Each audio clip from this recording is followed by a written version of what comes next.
Bienvenidos seres humanos que tuvieron la genial idea de hacer clic en este video, bienvenidos al canal Pancho en 70 milímetros en esta oportunidad para hablar de la película Ant-Man and the Wasp Quantumania, protagonizada por Paul Rudd, Evangeline Lilly, Jonathan Majors, entre varios otros. Antes de comenzar a hablar de la película per se, dos aclaraciones. La primera de ellas es que este video no va a tener spoilers porque la película recién lleva una semana en cartelera y quiero respetar el tiempo que esté en salas de cine. Y la segunda aclaración es que a mí no me ha parecido ni muy mala ni muy buena. Es decir, no soy parte de ninguno de estos dos extremos que se han formado en el público luego de verla. Hay muchos que dicen que esta es la peor película de Marvel y hay otros pocos que dicen que esto es lo mejor que ha entregado Marvel en varios años y yo no me encuentro en ninguna de esas dos posturas. Es una película que me entretuvo, sí, pero también es una película que me entregó muchos problemas, muchos defectos que voy a pasar a comentar en un par de minutos. Así que yo estoy más en un término medio, no detesté la película, no le voy a tirar puro veneno, pero tampoco me parece una película tan sobresaliente. Habiendo dejado eso en claro, comencemos con el primer punto positivo que yo creo que la gran mayoría de ustedes ya sabe cuál es. Jonathan Majors como Kang el Conquistador. La introducción de este villano que ya había tenido otra introducción propia en la serie de Loki es realmente sobresaliente. Del villano per se y lo que hace en la película voy a hablar más adelante, pero Jonathan Majors como Kang es realmente intimidante. La forma en la que entona los diálogos, la forma en la que camina, la forma en la que observa, todos esos son pequeños detalles que solo un gran actor entregaría a un antagonista y villano. Y eso es lo que veo en Jonathan Majors, una actuación destacable, una actuación que tiene presencia, que tiene carisma y que definitivamente atemoriza. Sin embargo, no solo él brilla en la película, porque hay algo que se mantiene de las anteriores películas de Ant-Man y que viene a ser el punto número 2 que quiero destacar de la película. Y ese es el carisma de Paul Rudd. Porque admitámoslo, estas películas funcionan en parte porque el protagonista tiene un tremendo carisma. Tenemos a un actor de comedia que tiene una presencia increíble, que ya solo con verlo te cae bien, y eso se han transmitido a lo largo de las 3 películas del Hombre Hormiga. Cada vez que está él en pantalla, cada vez que él dialoga con otros personajes, todo se siente genuino, todo se siente divertido y se siente como un personaje al cual tú apoyarías. Y eso solo te lo pueden transmitir un hombre como Paul Rudd.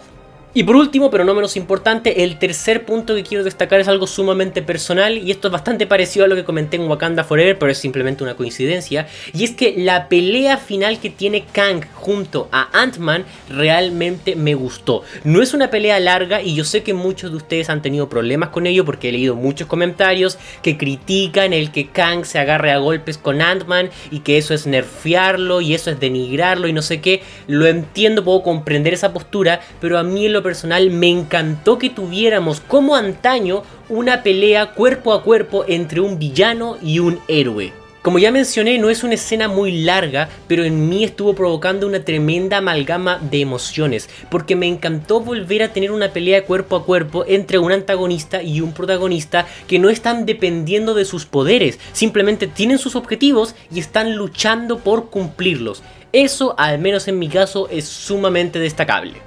Sin embargo, tenemos que entrar de inmediato a los aspectos que ya son más cuestionables. Y aquí voy a hacer una lista desde lo que me parece menos malo hasta lo que me parece más malo y cuestionable. Todos estos son detalles bastante subjetivos, pero ustedes me pueden poner en los comentarios si están de acuerdo o no. El primer punto negativo es algo que ya varios han destacado de estas últimas películas de Marvel y yo lamentablemente me incluyo. Y es que Ant-Man and the Wasp Quantumania no es una película que se sostiene por sí sola. Toda la película se siente dependiente de otros productos, ya sea de series que han pasado o de futuras películas que van a llegar al MCU. No se percibe como una aventura individual que pueda autosustentarse, sino que requiere al casi 90% de detalles que ya se han establecido en otros proyectos. Y eso, al menos en mi opinión, es negativo, porque no se siente que estemos viendo una película, se siente que estemos viendo un capítulo de 2 horas sobreextendido de detalles que si no viste en otras series o no conoces de los cómics, ya estás completamente perdido. Y eso lamentablemente le resta puntos a una película que podría haber sido mucho mejor.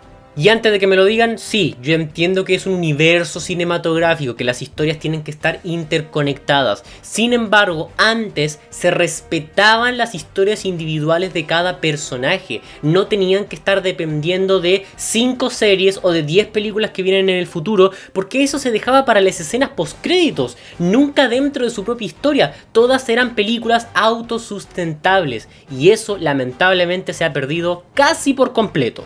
El segundo punto que quiero mencionar, que no es tan grave pero que igualmente me estuvo chirriando, es que esperaba más de Kang. Ya mencioné que Jonathan Majors hace un gran trabajo como el villano, me gusta su presencia, me gusta su carisma y siento que sí tiene momentos interesantes dentro de la historia, pero lo que ocurre con él en el final me dejó bastante decepcionado, porque la historia te construye algo bastante interesante y luego ocurre eso en el tercer acto que no voy a mencionar porque sería spoiler, y luego una escena postcrito viene a lavarte la mente y a decirte, hey, lo que viste no era lo que parece. Y ese tipo de detalles a mí me estuvieron molestando porque, de nuevo, la historia te construye algo de lo cual tú puedes conectar y luego lo lanza todo por la borda. ¿Cómo eso va a ser satisfactorio? Siguiendo con el tercer punto, aquí hay algo que realmente me pone muy triste porque yo no pensé decir esto de esta película, no pensé decir esto de esta actriz, pero en mi opinión, Kathryn Newton no funciona como Cassie. Todas las escenas en las que está Kathryn Newton la sentí desconectada de la historia. No me pude creer sus diálogos, no me pude creer su química con Paul Rudd, no me pude creer que ella estuviera dentro de la historia que nos están enseñando en la pantalla. La sentí apagada, la sentí alejada de los sucesos de la historia, y eso lamentablemente me rompe el corazón. Y por último, pero no menos importante, quería dejar esta cereza del pastel para el final porque me parece lo peor de la película, sin lugar a dudas, MODOK. Sin temor a equivocarme, creo que MODOK es uno de los peores personajes que yo he visto en pantalla grande. Ni siquiera estoy hablando de Marvel. Uno de los personajes más insoportables y cringe que yo he visto en el cine. Un personaje que podría haber sido atemorizante y que al final termina siendo un cringe con patas. Bueno, con patas entre comillas, porque tiene ahí unas cosas que cuelgan que ni siquiera voy a entrar en detalles. Un personaje detestable que se podría haber recortado absolutamente de la historia y no hubiese pasado nada. Dicho sea de paso, la forma en la que concluye ese personaje, no voy a dar spoiler, pero es una de las escenas más incómodas y más mal escritas que yo he visto de todo el MCU. Una verdadera vergüenza. Así que en conclusión, Ant-Man and the Wasp Quantumania no me pareció la basofia que algunos proclamaban, pero tampoco me pareció una muy buena película de superhéroes. Es entretenida, te entrega lo básico y tiene a un Kang bastante atemorizante por momentos, pero fuera de eso no hay mucho que yo pueda destacar de esta nueva entrega del MCU. Pero bueno, díganme en los comentarios qué opinan de esta película. ¿Los decepcionó? ¿Les encantó? ¿Ya están cansados de Marvel o sienten que esta película vuelve a lanzar un poco de brillo al MCU? Todo eso para que los esté leyendo. Si les gustó este video denle like, si no les gustó denle like, suscríbanse para más y nos estaremos viendo en un próximo contenido.